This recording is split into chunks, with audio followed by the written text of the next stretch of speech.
Donc merci pour ces chants, merci à Benjamin, merci aux musiciens, merci à vous qui chantez également. Alors c'est agréable parce que chaque semaine l'église se remplit un peu plus. Et encore, il manque du monde. Hein. Donc en tout cas, soyez les bienvenus. Alors je ne l'ai pas fait tout à l'heure, mais je vais le faire maintenant. Je pense que Marie, qui est là avec nous, c'est la première fois que tu viens ici à l'église. Hein? Oui, avec nous, voilà. On s'était rencontrés il y a quelques années aussi, 4 ans en arrière, lors de la retraite des églises de Bordeaux. Hein? Voilà, donc sois la bienvenue aujourd'hui avec nous. Alors ce matin, nous allons voir ensemble la 7e et dernière parole que Christ a prononcée sur la croix. Et pour cela, je vous invite à ouvrir vos Bibles en Luc, chapitre 23. Luc, chapitre 23, et nous allons lire le verset 46. Luc 23, 46.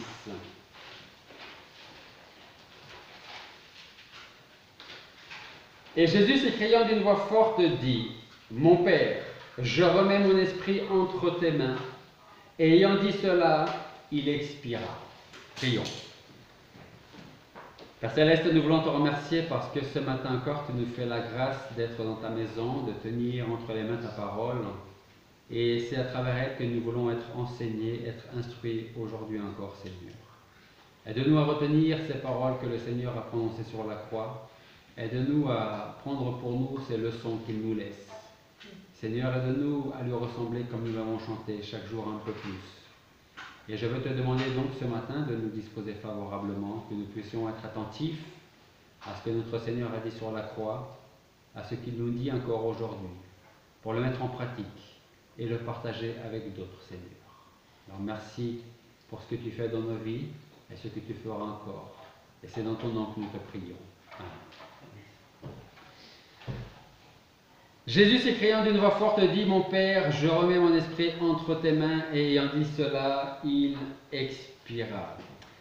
Alors, avant d'étudier cette 7e et dernière parole, vous allez me donner, parce que vous avez une très bonne mémoire, mieux que la mienne, vous allez pouvoir me donner les 6 premières paroles que nous avons étudiées. Alors, je vais être très gentil avec vous, je ne vais pas forcément vous demander la référence, mais au moins, quelle est la première parole que Christ a prononcée et que nous avons étudiée? Donc, dites-moi, c'est par exemple une parole de réconfort, une parole de foi, de salut, et quelle est cette parole qui va avec? Donc, première parole, la parole du pardon, qui est Père, pardonne-leur parce qu'ils ne savent pas ce qu'ils font. Exactement, Père, pardonne-leur car ils ne savent pas ce qu'ils font. Deuxième parole.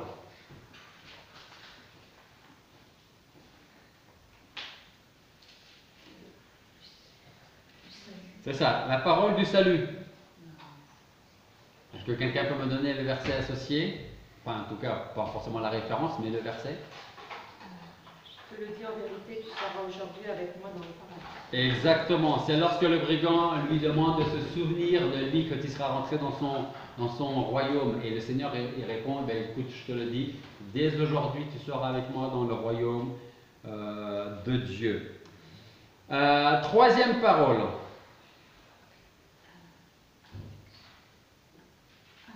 La parole d'affection. C'est voici. Femme, voilà ton fils, puis il dit aux disciples, voilà ta mère. Quatrième parole.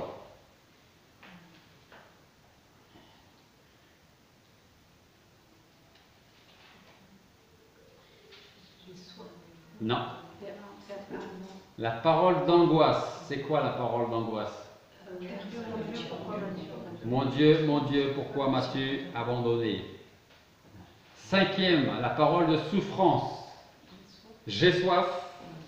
La parole de victoire, on l'a vu la semaine dernière. Tout est accompli. Et donc, aujourd'hui, si vous prenez des notes, ou si vous avez une si bonne mémoire que Patricia, sachez que c'est la parole du contentement. Qui se contente de ce qu'il a? Alors, vous ne levez pas la main, mais répondez pour vous-même. Qui est satisfait de ce qu'il a? Qui est content de ce qu'il a? Vous savez que c'est un don de Dieu que de pouvoir être content. Enfin, le contentement est un don de Dieu. Parce que vous avez des gens, qu'ils soient chrétiens ou pas chrétiens d'ailleurs, qui ne seront jamais satisfaits de ce qu'ils ont. Et dès qu'ils ont quelque chose, eh ben, ils veulent le changer parce qu'il y a une nouvelle version qui vient de sortir.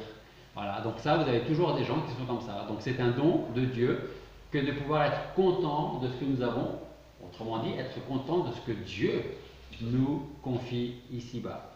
Donc la parole de contentement, c'est cette septième et dernière parole que nous allons étudier, qui nous dit donc: mon Père, je remets mon esprit entre tes mains, et ayant dit cela, il expira. Donc ces paroles sont les dernières que Jésus a prononcées sur la croix juste avant de mourir. Et nous allons voir que ce sont des paroles de contentement, mais en plus de ça, ce sont également des paroles de foi, des paroles de confiance et des paroles d'amour. Celui à qui Jésus confie son esprit n'est autre que Dieu lui-même, son Père, et d'ailleurs le nôtre aussi, si nous sommes en Jésus-Christ. Alors c'est par un acte de foi que Jésus peut dire « je remets ». Si vous devez remettre, je ne sais pas, quelque chose à quelqu'un, les clés de votre dernière voiture, les clés de votre appartement, de votre maison, en principe, vous allez confier, vous allez remettre ces clés, pour parler de clés, à qui? À des gens de confiance. Vous n'allez pas donner votre clé de voiture au premier individu qui vous dit: tiens, je vais faire une course, je vous la laisse et puis je reviens. Vous n'êtes pas sûr de retrouver votre voiture. Donc vous allez laisser certaines choses entre les mains de gens que vous connaissez, que vous appréciez et vous savez qu'ils sont dignes de confiance. Souvenez-vous de toutes les leçons que Christ nous a laissées alors qu'il faisait la volonté de son Père. Et ici, nous en avons une autre de leçon. C'est sa décision de remettre son esprit entre les mains de Dieu. Ça, c'est pour nous un exemple pour chacun d'entre nous. Pourquoi? On va le voir. Christ sait pertinemment ce qu'il fait. Il connaît la personne à qui il confie son esprit. Et il sait combien il peut faire confiance à ce grand Dieu qui nous dit: personne ne peut les ravir de ma main. Nous sommes entre les mains de Dieu si nous appartenons à Dieu. Et une fois que nous sommes dans sa main, personne ni rien ne peut nous enlever de la main de Dieu.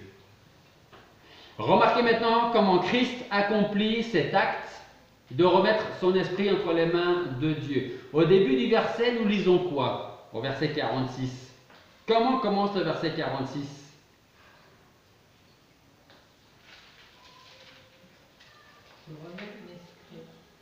Jésus s'écrie d'une voix forte. Voilà, il dit, Jésus, nous lisons Jésus s'écriant d'une voix forte. Donc, avec la force qui lui reste, il a encore assez de souffle pour ne pas chuchoter, mais pour prononcer assez fort: Père, je remets mon esprit entre tes mains. Jésus s'écrie d'une voix forte, pourquoi? Parce qu'il veut faire en sorte que tous ceux qui sont présents au pied de la croix puissent l'entendre. Il aurait pu prier en lui-même en disant: je remets mon esprit entre tes mains. Et personne aurait pu ne pas l'entendre. Mais ce n'est pas le cas. Avec le souffle qui lui reste, il parle assez fort pour que les gens au pied de la croix puissent l'entendre dire: mon Père, je remets mon esprit entre tes mains. Et ça, c'est important, parce que juste quelques temps avant, quelques minutes, quelques heures avant, alors qu'il était déjà cloué sur la croix, rappelez-vous de ceux qui se moquaient en disant: il s'est confié en Dieu, que Dieu le délivre maintenant. Hein? Il est capable de détruire le temple et de le rebâtir en trois jours, alors dans ce cas-là, qu'il descende de la croix. Donc c'est exprès qu'il s'écrit mon Père, pour que les gens qui sont là puissent se rappeler que tout ce qu'il a dit avant d'être sur la croix se réalise encore une fois, et qu'ils puissent eux réaliser qu'il est bien en train de parler à Dieu son Père.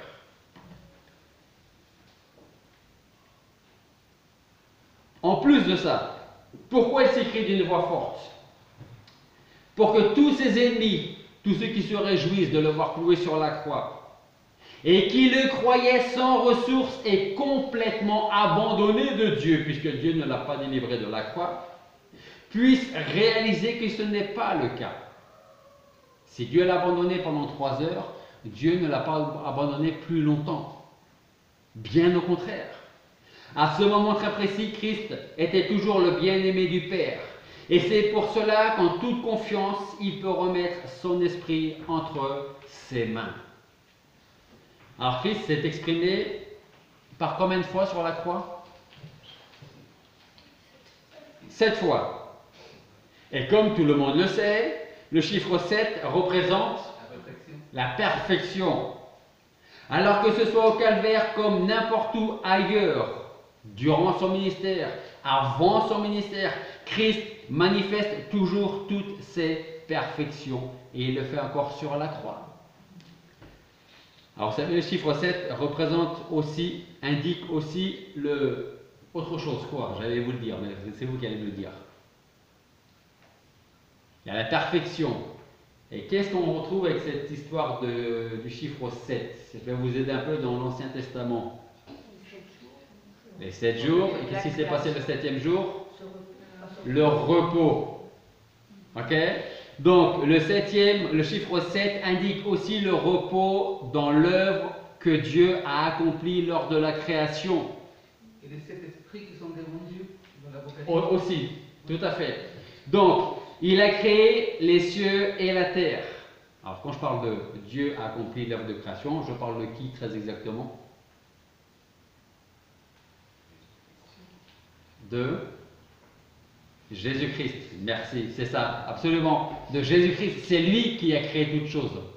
Par lui ont été créées toutes choses et c'est pour lui qu'elles ont été créées. Non seulement il les a créées pour nous, mais aussi pour lui. Par lui et pour lui. Donc, Dieu le Fils, j'ai envie de dire, a accompli sa création en 6 jours. Il a créé les cieux et la terre. Et le 7e jour, il se reposa en contemplant l'œuvre parfaite qu'il venait d'accomplir.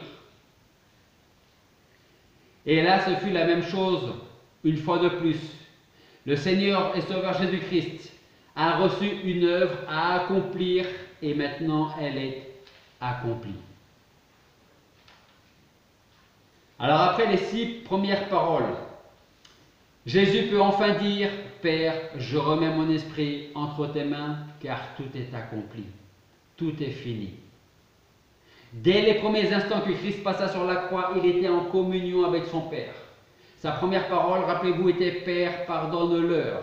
Et la dernière fut « Père, je remets mon esprit entre tes mains ». Ça veut dire quoi? Ça veut dire que le Seigneur commence à penser d'abord aux autres plutôt qu'à lui.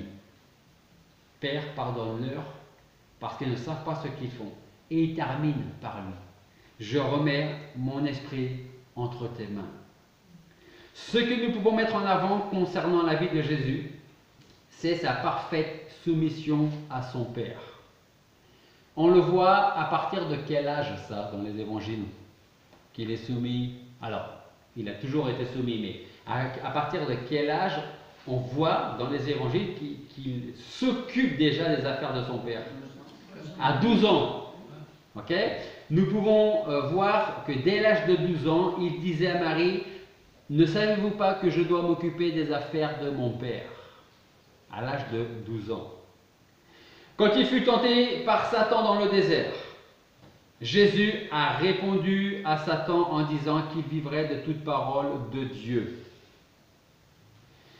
Quand malgré les œuvres puissantes qu'il avait accomplies et le message percutant qu'il délivra, les foules nombreuses restaient insensibles. Il s'est soumis à celui qu'il avait envoyé en disant: « Je te loue, ô Père, Seigneur du ciel et de la terre, de ce que tu as caché ces choses aux sages et aux intelligents, et que tu les as révélées aux enfants. » Quand les sœurs de Lazare lui ont appris que leur frère était mort, qu'est-ce que Christ a fait? Est-ce qu'il est venu tout de suite? Au bout de combien de temps? 2 jours. En plus des 2 jours qui étaient déjà morts. Okay, c'était ça le piège. Okay? Parce que, médicalement parlant, on voit où on commence vraiment à voir la décomposition du corps au bout du 3e jour. C'est pour ça que Christ n'est pas mort plus que 3 jours. Parce que dans l'Ancien Testament, il est dit, il ne verra pas la corruption. C'est pour ça que Christ n'est mort que 3 jours et pas 1 heure de plus. Pour Lazare, effectivement 4, mais il est prévenu et il ne vient que 2 jours après. Et là, Marie dit, mais c'est plus la peine de venir parce qu'il sent déjà. C'est-à-dire que la décomposition a commencé. Et puis ça sent pas très bon. Ok. Donc il est resté 2 jours de plus. Et qu'est-ce qu'il a dit? Pas pour se justifier, mais pour expliquer sa décision de ne venir que 2 jours plus tard. Il a dit, cette maladie, il ne parle pas de mort, il dit, cette maladie n'est point à la mort, mais pour la gloire de Dieu, afin que le Fils de Dieu soit glorifié par elle. Le désir de Christ était de se soumettre en toutes choses à la volonté de Dieu. Vous pouvez le voir sortir de bon matin, par exemple, lorsqu'il fait encore sombre, pour aller dans un lieu désert à l'encontre de son Père pour prier, pour passer du temps avec son Père. Est-ce qu'on le fait, ça, nous? Est-ce que la première chose qu'on fait le matin en se levant, on prend du temps pour être avec le Seigneur? Regardez-le et penchez son cœur devant Dieu, devant les décisions majeures à prendre. Regardez-le encore prosterné devant son Père juste avant son arrestation. Puis il meurt, comme il a toujours vécu, en obéissant à la volonté de Dieu et en s'abandonnant maintenant entre les mains de son Père. Autrement dit, depuis qu'il est né jusqu'à ce qu'il soit mort, et même après sa résurrection, il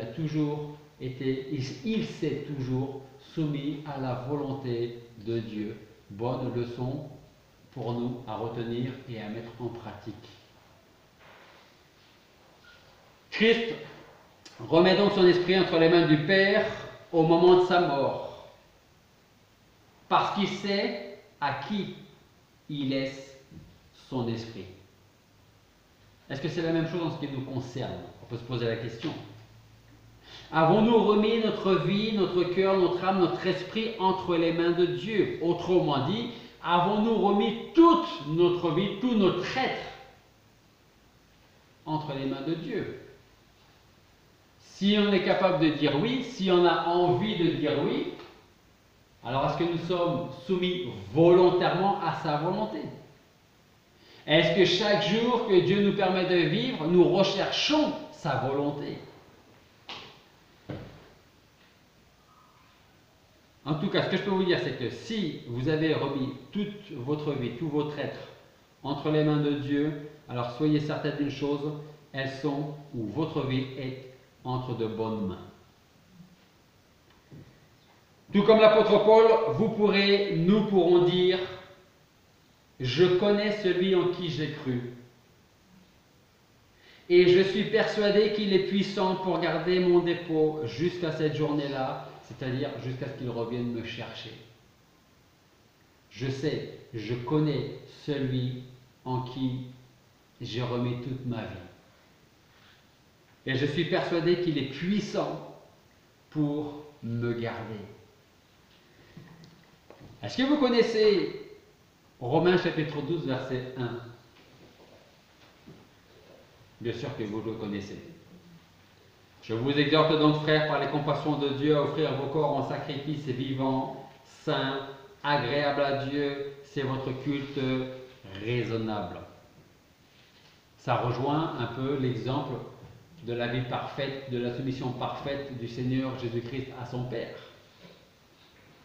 Je vous exhorte par les compassions de Dieu à offrir vos corps en sacrifice vivant, saint, agréable à Dieu, c'est votre culte raisonnable. Ça me pousse à poser une question. Est-ce que nous vivons pour la gloire de Dieu et de Jésus-Christ, qui s'est donné pour nous sur la croix? Est-ce que nous marchons chaque jour dans sa dépendance? Ou est-ce que nous sommes totalement indépendants? En sachant que sans lui, d'ailleurs, nous ne pouvons rien faire. Ou en tout cas, pas grand-chose. Si notre vie est entièrement consacrée à Dieu, et que la mort vienne nous surprendre, alors nous pourrons dire en toute assurance et avec une grande paix, Père, je remets mon esprit entre tes mains. Écoutez, ou cherchez avec moi l'exemple d'Étienne, pardon, Esteban c'est en espagnol, Étienne, en Actes chapitre 7, verset 52. Actes chapitre 7,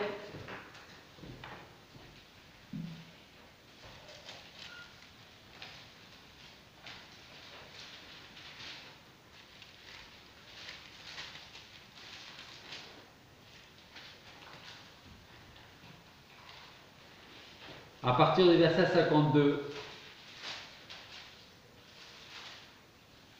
Acte 7, 52, et nous lirons jusqu'au verset 60, c'est-à-dire la fin de ce chapitre.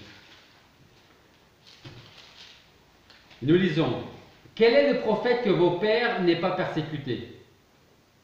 Ils ont tué ceux qui avaient prédit l'avènement du juste que vous avez livré maintenant et dont vous avez été les meurtriers. Vous qui avez reçu la loi par le ministère des anges et qui ne l'avez point gardée.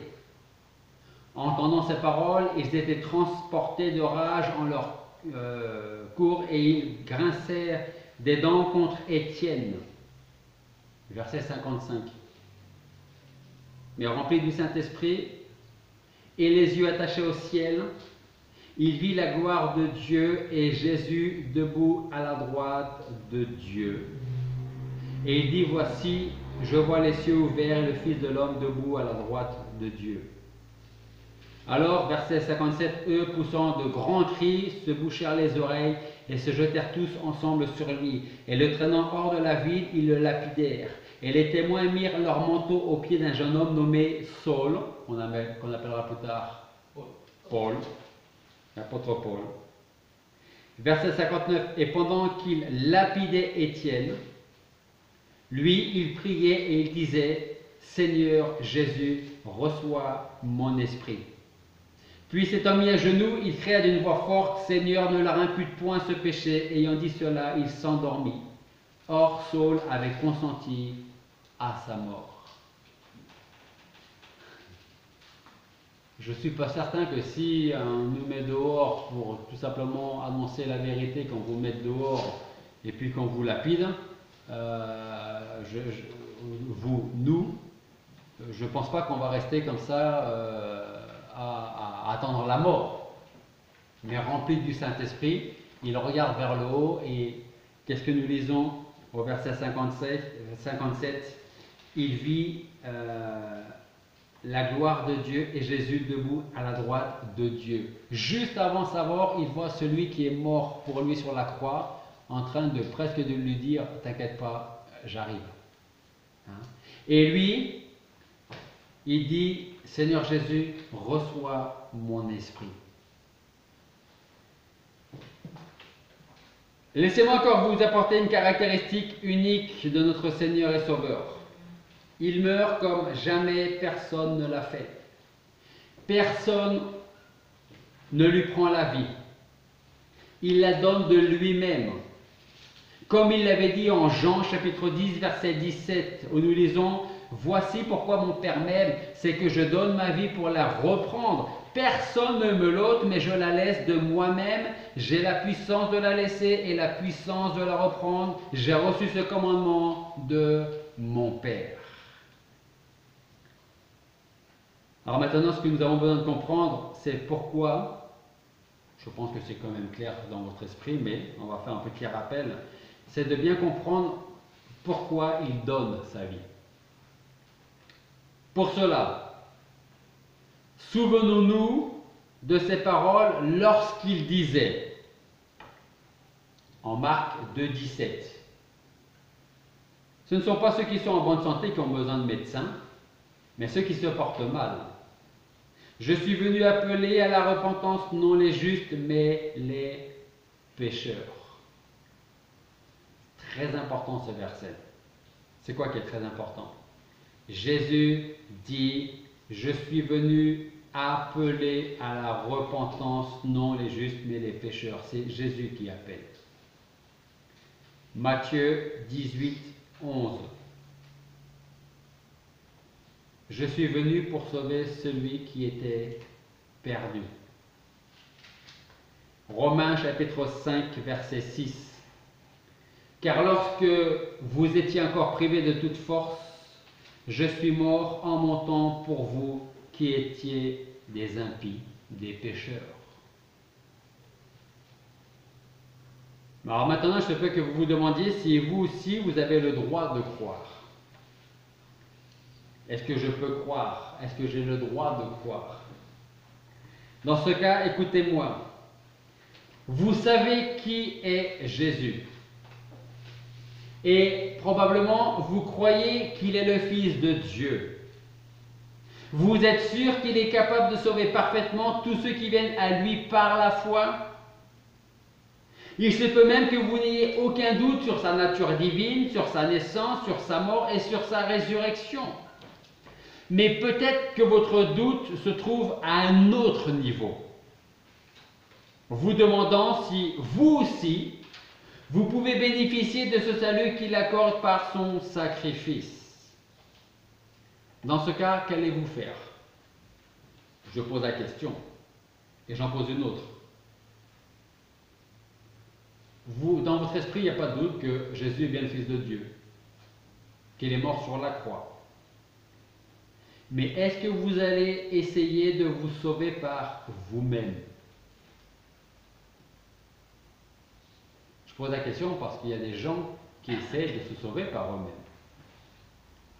avec leur vie, leur mérite, leurs bonnes œuvres, leurs bonnes actions, leur baptême, leur adhérence à une église, à des doctrines, à une confession de foi. Mais une confession de foi ne sauve pas. Une église ne sauve pas. Croire en Dieu ne sauve pas. Rappelez-vous, je vous l'ai dit la semaine dernière, hein, les démons aussi croient en Dieu. Hein. C'est pas pour ça qu'ils vont partager le royaume de Dieu avec moi. Hein. Et avec vous, j'espère.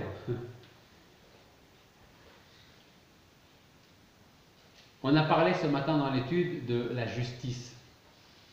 La justice de l'homme et la justice de Dieu. Alors je pose la question, est-ce que vous pensez vraiment que notre justice est au même niveau que la justice de Dieu? Si c'était le cas, la croix ne serait pas aujourd'hui. Christ ne serait pas mort sur la croix.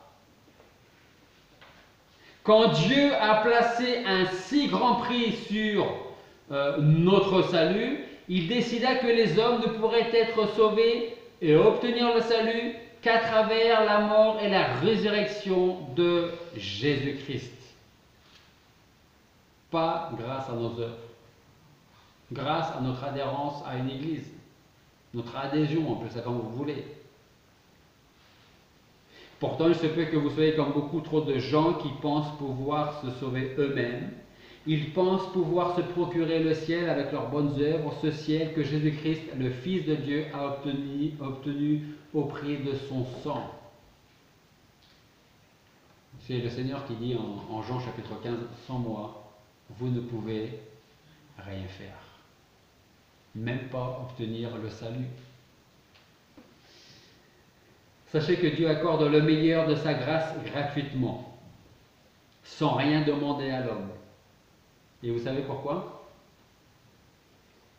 Tout simplement parce que l'homme ne pourrait rien apporter de bon à ce grand Dieu 3 fois saint. Qu'est-ce qu'on pourrait apporter à Dieu pour mériter son salut? Vous pouvez me le dire? La seule chose qu'on peut et qu'on doit apporter, vous savez ce que c'est? Oui, vous savez ce que c'est. Le péché. C'est tout ce qu'on peut apporter. Alors, si vous essayez de négocier avec Dieu, moi j'aime bien négocier, moi. Alors, pour différentes choses, hein, mais c'est dans mes gènes, je ne sais pas, mais bon, j'aime bien négocier. Ok?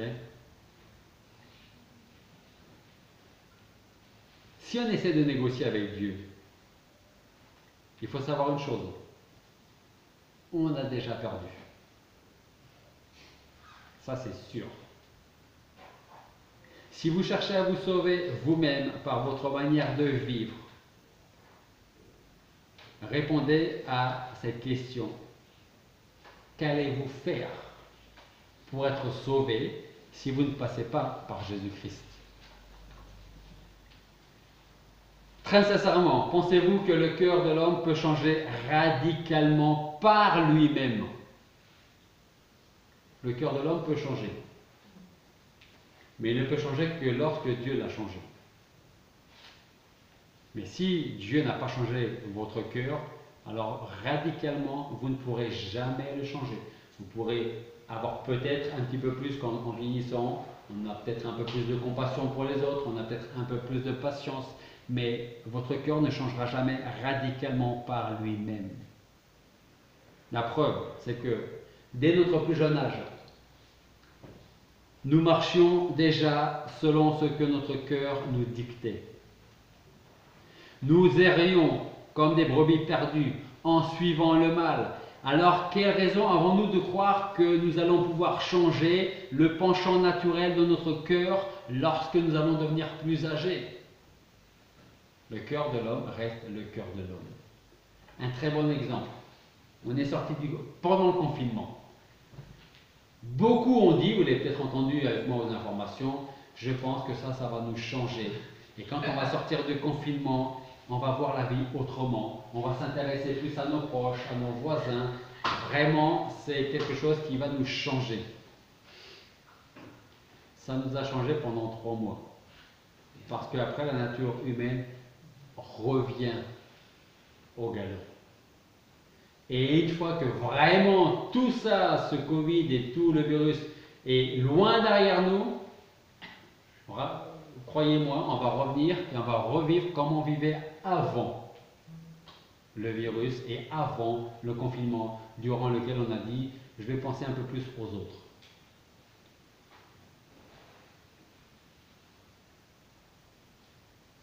Regardez notre passage avec moi, en Jean chapitre 6, verset 37.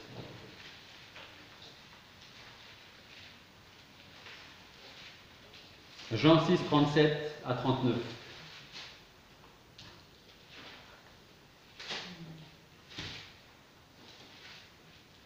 Jean 6, 37. Tout ce que mon Père me donne viendra à moi, et je ne mettrai point dehors celui qui viendra à moi. Car je suis descendu du ciel non point pour faire ma volonté, mais la volonté de celui qui m'a envoyé.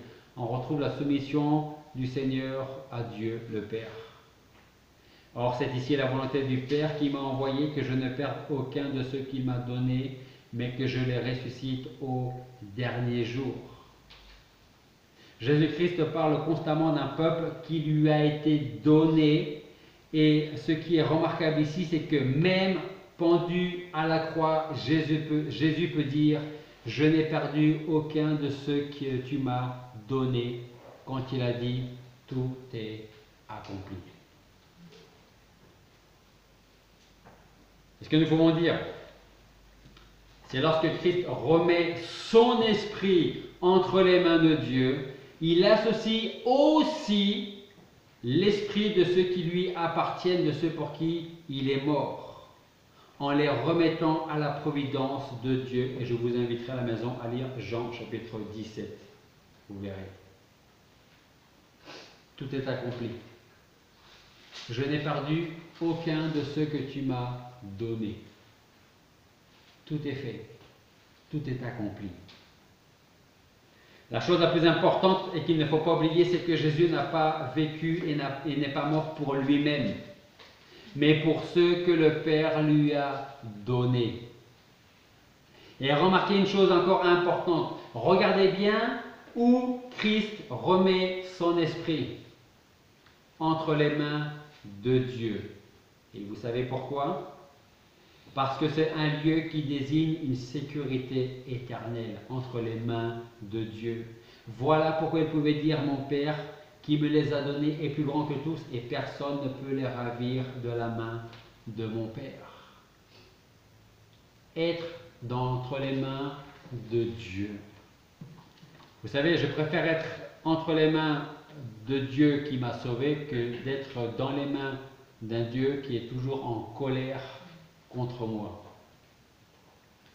Voilà pourquoi nous pouvons fonder notre confiance et notre assurance sur les paroles de Christ. Nous sommes faibles de par nous-mêmes, mais nous sommes gardés par la puissance de Dieu. Et Pierre, en 1 Pierre, chapitre 1, versets 3 à 5, nous dit « Béni soit Dieu, le Père de notre Seigneur Jésus-Christ, qui par sa grande miséricorde, on en a parlé, la miséricorde ce matin, nous a régénérés pour avoir une espérance vive, par la résurrection de Jésus-Christ d'entre les morts, d'obtenir l'héritage incorruptible et qui ne peut se souiller ni flétrir, conservé dans les lieux pour nous, qui sommes gardés par la puissance de Dieu, par la foi, afin que nous obtenions le salut qui est prêt d'être révélé au dernier temps. » Autrement dit, si vous avez remis votre vie à Jésus-Christ, sachez que Jésus-Christ a remis sa vie et la vôtre et la mienne entre les mains de Dieu. Et si ce n'est pas Jésus-Christ qui le fait, personne ne le fera pour vous, et même vous-même, vous ne pourrez pas le faire pour vous-même. Il faut venir à Jésus-Christ pour parvenir à Dieu le Père et être pardonné et sauvé. Alors pour conclure ce matin, avec les 7 merveilleuses paroles de Christ sur la croix, je dirais ceci. Nous sommes dans un monde rempli de dangers, même si on vit en France et qu'on a beaucoup plus de liberté que beaucoup d'autres pays. Nous ne sommes pas en mesure de toujours prendre soin de nous, en tout cas parfaitement, pendant notre vie. Alors si on est incapable de prendre soin parfaitement de nous pendant que nous sommes en pleine santé, qu'arrivera-t-il quand nous serons sur le point de passer de l'autre côté? La vie nous réserve encore de nombreuses tribulations, de nombreuses tentations, et vous verrez que notre âme sera menacée de tous les côtés. Nous trouverons sur notre chemin des tas de choses, des circonstances difficiles au-dessus de nos forces. Mais souvenez-vous de ces paroles. Mon Père qui me les a données est plus grand que tous, et personne ne peut nous ravir des mains de Dieu. Cette parole de Christ est un véritable rayon de lumière pour le monde dans lequel nous vivons. C'est une parole qui forme un véritable bouclier autour de nous, un bouclier efficace contre les attaques de Satan. Et par la grâce de Dieu, nous avons un refuge contre les tempêtes de la vie et contre la mort. Ce refuge, c'est les mains de Dieu. Prions. Père Céleste, nous voulons te remercier pour nous avoir permis d'étudier une fois de plus les paroles de notre Seigneur Jésus-Christ sur la croix. Et combien en effet ces paroles sont enrichissantes, rassurantes, pleines de miséricorde, de grâce, de pardon. Merci pour le sacrifice de ton Fils, Jésus-Christ sur la croix, pour nous, à cause de nous. Père, je voudrais te remercier de ce que tu fais chaque jour pour nous, ce que tu as fait et ce que tu feras encore. Alors fais de nous des ouvriers qui n'ont pas à rougir de l'évangile, de ta parole, de notre foi. Et utilise-nous pour apporter le plan du salut à tous ceux qui sont auprès de nous, à prier pour ceux qui nous maudissent, comme tu nous le dis dans ta parole. Fais de nous de fidèles serviteurs jusqu'à ton retour. Et c'est en ton nom que nous te prions. Amen.